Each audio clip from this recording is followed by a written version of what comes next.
നീ വെറുതെ മുത്തശ്ശി എങ്ങനെയിട്ട് ഓടിക്കരുത്.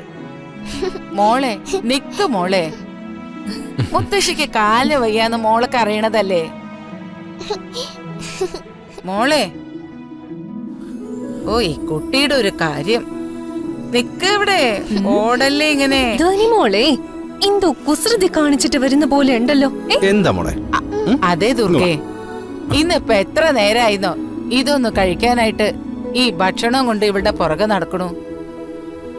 ഇവളാണെങ്കിൽ എന്റെ അടുത്ത് വരാതെ ഈ വീട് മുഴുവൻ എന്നെ നടത്തിച്ചു. കഷ്ടം തന്നെ. അയ്യോ അതെന്താ അങ്ങനെ? മുത്തശ്ശിയെ അങ്ങനെ കഷ്ടപ്പെടുത്താവോ?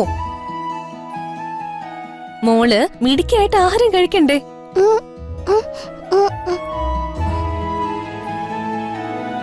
ആ കണ്ടോ, അതാണ് പ്രശ്നം. മോൾക്ക് ടേസ്റ്റ് ഇഷ്ടായില്ല, അതാ കഴിക്കാത്തെ അല്ലേ? ആ അതിനിത് നല്ല സ്വാദുള്ളതാണല്ലോ. ഇവള് വെറുതെ വാശി പിടിക്കുന്നതാണെന്നേ. അതിങ്ങി തന്നേക്ക്, ഞാൻ കൊടുക്കാം മോൾക്ക്. ആ അത് നന്നായി. അതുകൊണ്ട് തൽക്കാലം ഞാൻ രക്ഷപ്പെട്ടൂലോ. ആ മോളെ നീ സൂക്ഷിച്ചോളണം.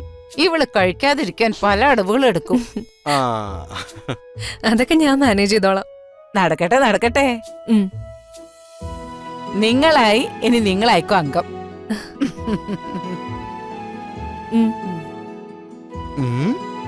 മോളെ വാ, നമുക്കിത് കഴിക്കാം. നമുക്ക് അപ്പുറത്ത് കഴിക്കാം. ഓക്കെ സാർ, എന്തെങ്കിലും ഇൻഫർമേഷൻ കിട്ടുവാണെങ്കിൽ അറിയിച്ചാൽ മതി.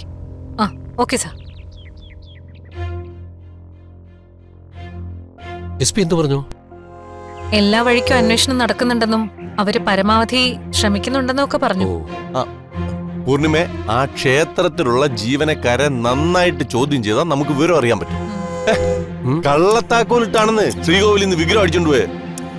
അങ്ങനെ ചെയ്യണമെങ്കിലേ ഒറിജിനൽ താക്കോലിന്റെ പകർപ്പ് കിട്ടണ്ടേ? അപ്പൊ ക്ഷേത്രത്തിലുള്ള ആർക്കോ ഈ കാര്യത്തിൽ പങ്കുണ്ടെന്നുള്ള ഒരു ഉറപ്പാണ്.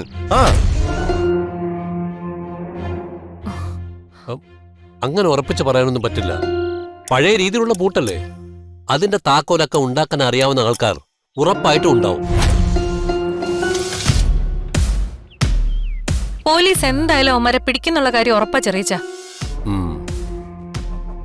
അപ്പ അറിയാം ആരൊക്കെയാ തെറ്റേതെന്ന്. വിഗ്രഹം മോഷിക്കുന്നവരെ കുറിച്ച് പോലീസുകാർക്ക് അറിവുണ്ടാവും. സാധാരണ കള്ളന്മാർക്ക് വിഗ്രഹം എടുക്കാൻ പറ്റില്ല. അതിന് നല്ല എക്സ്പീരിയൻസ് വേണം. പിന്നെ വിശ്വാസത്തിന്റെ പ്രശ്നങ്ങളും ഉണ്ടല്ലോ. ഇത്രയും വർഷം നിത്യപൂജ ചെയ്ത വിഗ്രഹമില്ലേ, അതിന്റെ ശക്തി ഭയങ്കര കൂടുതലായിരിക്കും. പിന്നെ അതെടുത്തോമാരിനി എന്തൊക്കെ അനുഭവിക്കുമെന്ന് കണ്ടു തന്നെ അറിയണം. ഏയ് അങ്ങനെയൊക്കെ ഉണ്ടോ? ഉണ്ടോന്നോ? ഉറപ്പായോ ഉണ്ട്.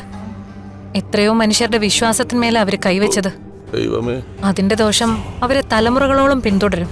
ഏയ് അതൊക്കെ നമ്മള് ചുമ്മാ പറയുന്നതല്ലേ. എനിക്ക് തോന്നുന്നില്ല അതിലൊക്കെ സത്യമുണ്ടെന്ന്.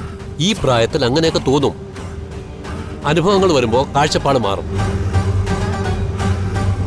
പിന്നെ നിനക്ക് ജീവിതത്തിൽ കഷ്ടപ്പാടുകളും ബുദ്ധിമുട്ടുകളും അനുഭവിക്കേണ്ടി വന്നിട്ടില്ലല്ലോ.